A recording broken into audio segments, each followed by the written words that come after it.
Exit 8. Is the husband guilty of what happened to his cheating wife's lover? Entitled Women of Today in their search for attention and validation find themselves on Highway 304, the cheater's highway. Exit 8. Husband knows that his cheating wife has a lover, and when loverboy is found by the police, is he guilty or innocent? As I walked into the living room after a day at the golf course, I was greeted by the sight of my loving wife watching the idiot box. Nothing was out of the ordinary, and I asked her if the dinner was ready. She replied that she had called for a pizza because she was not in a mood to cook. Funny, I always thought that sex increased your appetite. It did for me. Yes. My wife was back today from another of her booty calls with her toy boy D. She thought that I was an oblivious bastard who had no idea he was being cuckolded, but that was as far from the truth as possible. I was sitting in a rented car right outside the motel when she went inside the room, and I was there when she came out 2 hours later looking well used. She was escorted to the car by D and shared a hot passionate kiss with him in plain sight. Of course my new Nikon digital SLR was capturing some nice memories. I even got a picture where she squeezed his junk before getting in her car and driving away. D/Darren was a hotshot salesman at Mickey's office and had been bonking her regularly over the last 2 months. Of course, I knew of the cheating from one day before they actually consummated their relationship. Right from the day the affair started, I started working on a serious project that was all-consuming and my sex drive nosedived. In fact, except a few necking sessions, I had no physical contact with my darling wife. Oh, so rude of me.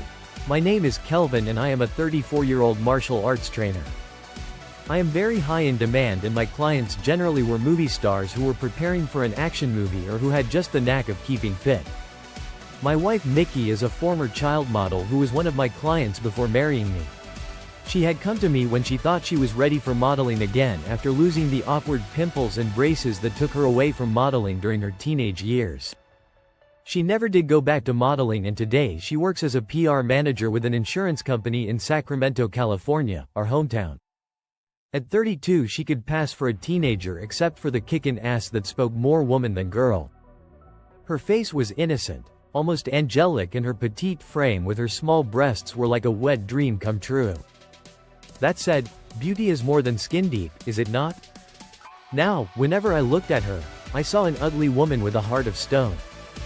The evening went without any incident, and next morning we were off to work like usual. We were supposed to go to a farewell party at her office. At 4 in the evening I received a phone call from Mickey telling me that one of her colleagues had been mugged and she would be leaving office early to go change her dress for the party, and then she would be spending some time with her colleague and would meet me at the party. I duly arrived at the part dressed to kill in a black t-shirt that showed my six-pack beautifully. I looked a little and found her sitting in a corner with D, who had his arm in a sling, and their bosses. I approached her and kissed her gently on the cheek. Then I shook hands with both the elderly gentlemen and asked Darren if he was feeling alright, and the usual small talk about how sorry I was something like this happened to him. Even before I had finished my small talk he shouted, "It was you. You mugged me." Suddenly he had everyone's attention. I guess at that moment he realized that he had spoken his thoughts aloud. "Unless you want your other arm broken, you will explain right now how you reached this ridiculous conclusion." I hissed at him and got up. Now, I am an imposing figure at 6 feet 4 inches, and when I loomed large over him he looked frightened. "You are wearing the locket that was taken from me during the mugging," he shouted at the top of his voice. I was impressed that he had enough in him to follow up on his initial statement even after I threatened to beat him up. "This is my locket, which was given to me by Mickey yesterday." "I have no clue what you are talking about. This has a diamond-studded N, which is the first alphabet of my wife's name," I replied. "What are you saying? I never gave you this locket. It was Mickey who had just put her foot in her mouth." "Why are you saying this? You know very well that you gave it to me yesterday. In fact, I am sure that I even saw the receipt of this locket in your purse in the morning when I took the spare set of my car keys from it." I showed as if I was surprised by the sudden denial of Mickey. "I demand that you let one of the ladies present here check your purse. If I am not proven innocent here, I may be arrested for assault, and I do not want to give you any chance to destroy the evidence, as it is clear now that you are in cahoots with D on this accusation." Suddenly everyone was looking at her. "I will do no such thing. It is you who attacked poor Darren and you should pay for it. She shouted, please call the police and make sure that she does not get a chance to go anywhere with her purse. I beg of all of you. This is an obvious ploy by these two get me arrested on drummed up charges. I know all of you are their friends, but you do not want an innocent man to be in trouble, do you? I started pleading with the two elderly gentlemen and all the other people who had gathered around us by this time. I saw one of her colleagues dial her cell phone, and within the next 10 minutes 2 patrolmen walked in and took control of the situation. I was sitting in a corner by then with a dazed and confused look on, my wife mumbling something like, I had no idea. How could she do this to me? Are they lovers? I had a fair share of the crowd bringing me drinks and patting me on the back. The patrolman took charge of the purse, which was going to be evidence in the dispute. One of the patrolmen asked me where I was between 6 and 7 the last evening, and I said that I was with my golf buddies at the golf club. I told them that I left the club at around 7 and went home, after which I was presented with the locket by my wife. I had asked how much did it cost, and she had showed me a receipt which she had kept in her bag after showing me. I said that I was afraid that my wife might do something drastic like accuse me of beating her, so I wanted to stay in a hotel somewhere. I asked if I could get an escort to take some essential things like my shaving kit and some clothes from home. I also handed the locket over to the patrolman.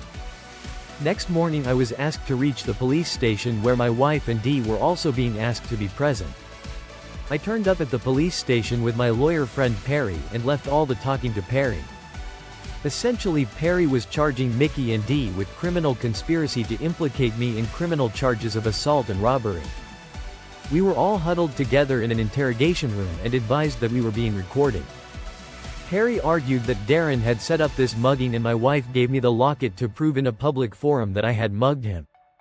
Mickey had a picture of him wearing that locket on her mobile phone, and the only surprise was that the locket was all he was wearing. Naked as the day he was born, he had the locket around his penis and nothing else. She also showed a similar locket with Dee, which she claimed was a present from Darren to her. She openly admitted that she was in love with Dee and was in the process of getting a divorce. Perry asked her if she had already started the ball rolling for divorce, or if this was an afterthought now that they were being charged with conspiracy to implicate me in criminal charges. When she answered that the ball was already rolling, Perry asked the name of the lawyer who she was consulting. Mickey said that she was not consulting any lawyer, rather she was looking up information on the internet. So, there must be some trace of you having visited such sites on your home computer? Perry asked Mickey. No, I was doing it at the office. She said, even better, all big corporations keep a record of the websites that were accessed from each of their computers. I am sure we will find some trace of this activity there. Perry said. Her face paled, and then she said something like, I was just talking with my friends who are divorced. I have not done any research on internet as yet. So, essentially you lied to make it look like that you had divorce in action, when apart from a few stray talks nothing has been done about the divorce. Perry asked, yes. She said, whose idea was it to implicate Kelvin in this assault and robbery case? Perry asked, I have no idea what you are talking about. I did give that locket to Dee and it was taken away in the mugging.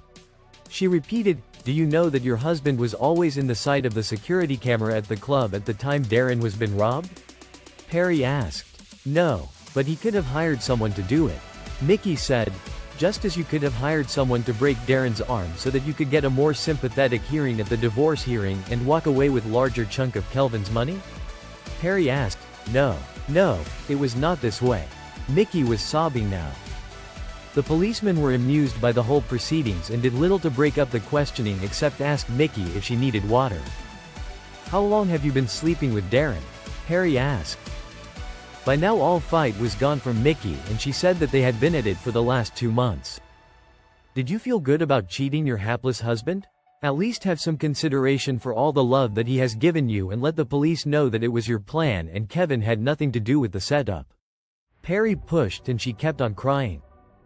When we left the police station, it was pretty clear that police at least did not suspect me for the beating and were seriously looking at the conspiracy angle. The next few days were going to be mighty interesting. Thank you for watching. Please like and subscribe.